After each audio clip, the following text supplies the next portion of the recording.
One rank one pension का दूसरा revision 1 जुलाई 2024 से लागू था और लागू हो चुका है। बस इंतज़ार था OROP टेबल का, तो आप अपनी स्क्रीन पर OROP टेबल भी देख पा रहे हैं। दोस्तों, आपको मैं इस टेबल में वो जानकारी देने जा रहा हूँ जो जानकारी आपने अभी तक नहीं देखी होगी, क्योंकि 2023 की मिनिमम और मैक्सिमम का जो एवरेज लिया गया है आर्मी, एयरफोर्स और नेवी तीनों सेनाओं के JCO जवानों का समान रैंक और समान लेंथ ऑफ सर्विस का, वो इसमें दिया हुआ है। तो इस टेबल को जानने से पहले आपसे एक गुजारिश है कि यदि आप इस टेबल में दिए गए आंकड़ों को समझना चाहते हैं तो आप वीडियो पूरा देखें, नहीं तो आप वीडियो को स्किप कर सकते हैं। दोस्तों, इस टेबल को आपने इससे पहले कई बार देखा होगा और ये टेबल बार बार बताई जा रही है। कोई कहता है कि इस टेबल में दिए गए आंकड़े सही नहीं है, कोई इस टेबल को जेन्युइन बताता है कि इसी के आसपास पेंशन फिक्सेशन होने वाली है। तो इस टेबल के पीछे जो हकीकत है वो मैं आपको बताना चाहता हूँ। ये टेबल सैनिक समाचार भारत यूट्यूब चैनल की ओर से सबसे पहले बनाई गई थी। उसके बाद एक्स सर्विसमैन इन्फो क्लब ने अपनी वेबसाइट के ऊपर इस टेबल को पब्लिश किया और इस टेबल को जब वेबसाइट पे पब्लिश किया गया तो ये वेबसाइट है जो पूरे देश में फैल गई। आप देखते होंगे यही आंकड़े आपको हर बार कोई न कोई यूट्यूब चैनल द्वारा दिखाए जाते हैं। तो इस टेबल को मेकिंग के दौरान क्या क्या लिया गया उसके बारे में मैं आपको इस वीडियो के जरिए बताने जा रहा हूँ। साथ ही OROP 1, OROP 2, OROP 3, इसके बाद 2023 का मिनिमम मैक्सिमम और फाइनली आपका हर महीने बिना DR के कितनी पेंशन बढ़ेगी OROP 3 में, ये सब इस टेबल में दिखाया है। और इस टेबल में दोस्तों सिपाही से लेके ऑनरेरी कैप्टन तक आंकड़े हैं। यदि आप रिटायर्ड अधिकारी हैं, इस वीडियो को देख रहे हैं, तो आप वीडियो को स्किप कर सकते हैं क्योंकि आपसे जुड़ी हुई कोई भी जानकारी इस वीडियो में नहीं है। तो सबसे पहले 1 जुलाई 2024 OROP 3 पेंशन रिवीजन टेबल, सिपाही to subedar major, honorary captain and honorary lieutenant. दोस्तों, एक सिपाही 17 साल में आ सकता है, 19 साल में आ सकता है, क्योंकि यहाँ पे दो ब्रैकेट हर एक रैंक के लिए हुए हैं। हर रैंक का हर साल का निकालने जाएंगे तो टेबल काफ़ी लंबी हो सकती है। तो मैंने यहाँ पे जो क्वालिफाइंग सर्विस वही ली है जिसमें मोस्टली जो हमारे सैनिक है वो रिटायर होते हैं। सिपाही मोस्टली 17 साल में रिटायर होते हैं। तो 17 साल का एक सिपाही का 1 जुलाई 2014 से जो पेंशन था वो था 6,665 रुपये, यानी वन रैंक वन पेंशन के लागू होने के दौरान। उसके बाद बीच में आ गया 7वां पे कमीशन, क्योंकि अब पूर्व सैनिकों को दो लाभ मिलने वाले हैं। एक तो हर 5 साल में one rank one pension revision होगा, उसके बाद हर 10 साल में जो पे कमीशन आएगा उसका फैक्टर भी पूर्व सैनिकों की पेंशन के ऊपर लगेगा।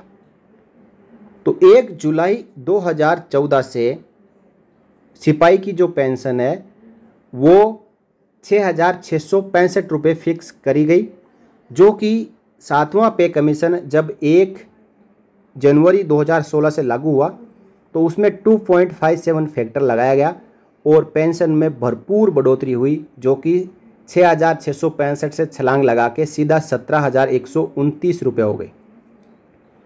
अब 1 जनवरी 2016 से लेके 30 जून 2019 तक ये पेंशन चलती रही और फिर समय आ गया 1 जुलाई 2019 से वन रैंक वन पेंशन 2 का, और इसमें ये पेंशन हो गई 18,807 रुपये।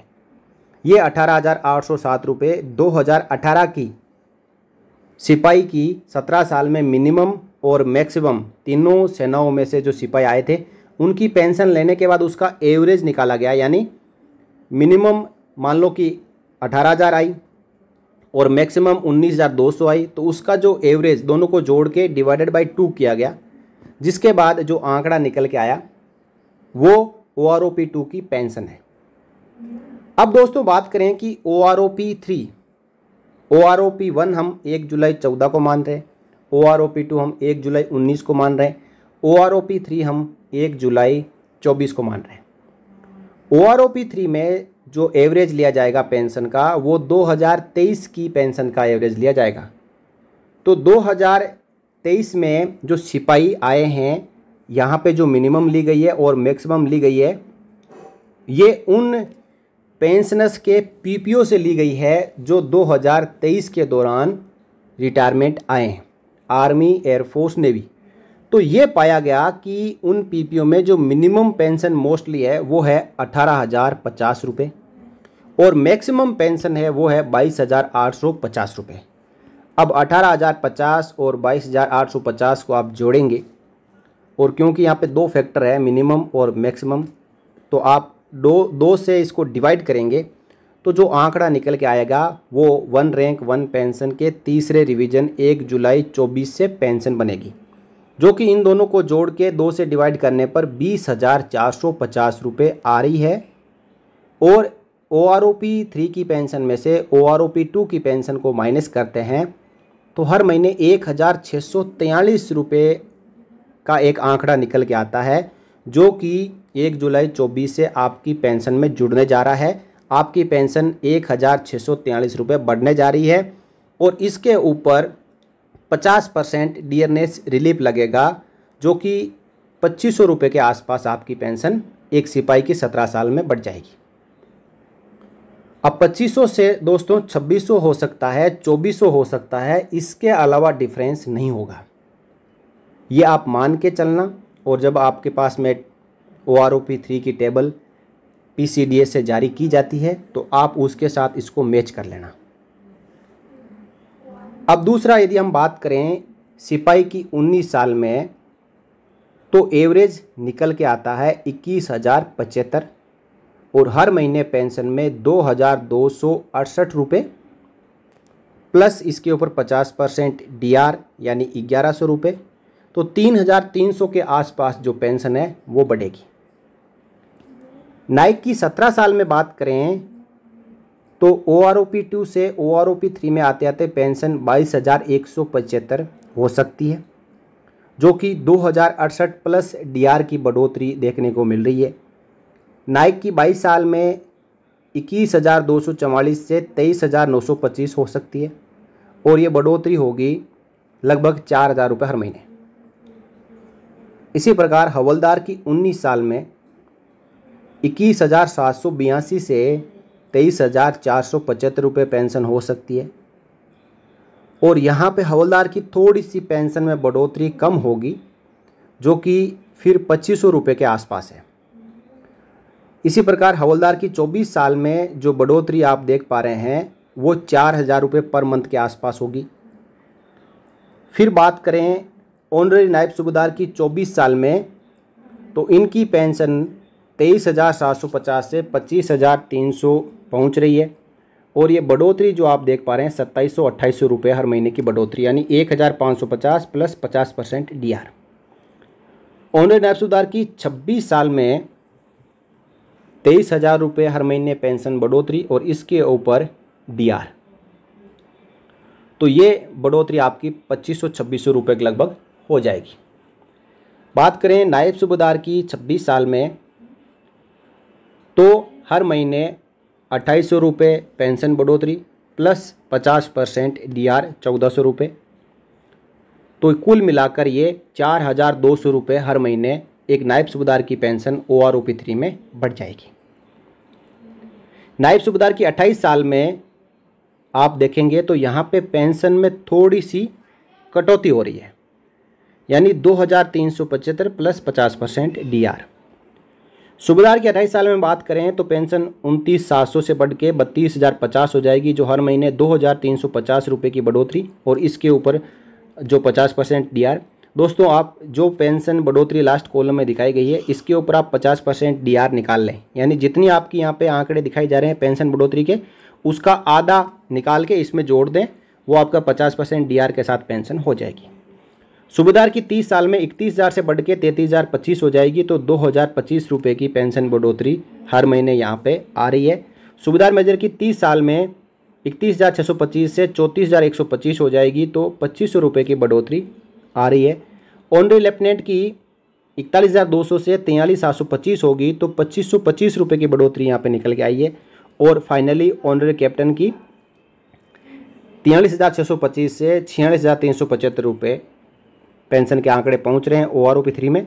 और ये पर मंथ 2700 प्लस इसके ऊपर आप 50% डीआर लगा लें, तो ये कुल मिलाकर 4000 के आसपास ऑनरेरी कैप्टन की जो पेंशन है उसमें बढ़ोतरी हो सकती है। अब दोस्तों, आपको 23 जुलाई 2024 के दिन, जिस दिन बजट घोषित होगा या उससे पहले कभी भी आपको जो OROP के तीसरे रिवीजन की, कहीं 1 जुलाई 24 को सेकेंड रिवीजन माना जा रहा है, तो कहीं पे 1 जुलाई 24 को थर्ड रिवीजन माना जा रहा है। तो आप जैसा इसको मान लें, 1 रैंक 1 पेंशन रिवीजन जो 1 जुलाई 24 से होने जा रहा है उसकी टेबल आपको देखने को मिलेगी। और कंफर्म है कि आपकी जो जुलाई की पेंशन है वो OROP के 1 जुलाई 24 से रिवीजन होने के बाद जो पेंशन आपकी बन रही है वो पेंशन आपकी बढ़ के आएगी। इस वर्ष के जितने भी पेंशनर्स है, लगभग 31 लाख पेंशनर्स है, उनकी पेंशन, जुलाई की पेंशन OROP 3 के साथ आएगी। लेकिन जो बैंक के पेंशनर्स है उनको हो सकता है कि अगले महीने उनको पेंशन बढ़ी हुई मिले, क्योंकि जब ये सर्कुलर निकलेगा, ऑर्डर निकलेगा, तो उसके बाद इस वर्ष का तो कैलकुलेशन फास्ट हो जाएगा, लेकिन बैंकों के जो OROP 3 के अनुसार पेंशन रिवाइज करने में थोड़ा सा समय लग सकता है। यदि सरकार 15 जुलाई के आसपास OROP 3 से जुड़ा हुआ जो 777 सर्कुलर है वो निकाल दे तो बैंक भी इसी महीने बढ़ी हुई पेंशन दे पाएंगे, नहीं तो इस पर पेंशनर्स को मिल जाएगी, लेकिन बैंक पेंशनर्स को अगले महीने ही मिलेगी। दोस्तों, अब आप आंकड़े एक बार फिर देख लें। सिपाही 1643, सिपाही 19 साल में 2268, नायक 17 साल में 2068, नायक 22 साल में 2681, हवलदार 19 साल में 1693, हवलदार 24 साल में 2643, ऑनरेरी नायब सूबेदार 24 साल में 1550, ऑनरेरी नायब सूबेदार 26 साल में 2300, नायब सूबेदार 26 साल में 2800, नायब सूबेदार 28 साल में 2375, सूबेदार 28 साल में 2350, सूबेदार 30 साल में 2025, सूबेदार मेजर 30 साल में 2500, ऑनरेरी लेफ्टिनेंट 2525 और ऑनरेरी कैप्टन 2700। इन आंकड़ों को आप याद रखें। जितनी भी आपको टेबल्स दिखाई जा रही है उनमें यही आंकड़े दिखाए जा रहे हैं, जिसके पीछे जो फैक्ट है मैंने आपको वीडियो के शुरुआत में बता दिया। अब इसके अलावा कोई और आंकड़े आपके सामने आते हैं तो आप उनके साथ कंपेयर कर सकते हैं। अदरवाइज़ इन आंकड़ों को ध्यान रखते हुए आप OROP 3 की टेबल जब भी आएगी तो एक बार ज़रूर मैच करना कि क्या जो हम अनुमान लगाते हैं, PCDA CGDA ने जो काम बैक एंड में बैठ के जो टीमें कर रही है वो हमारे जो पूर्व सैनिक 2023 में रिटायरमेंट आए हैं उन आंकड़ों को लेके भी कर सकते हैं।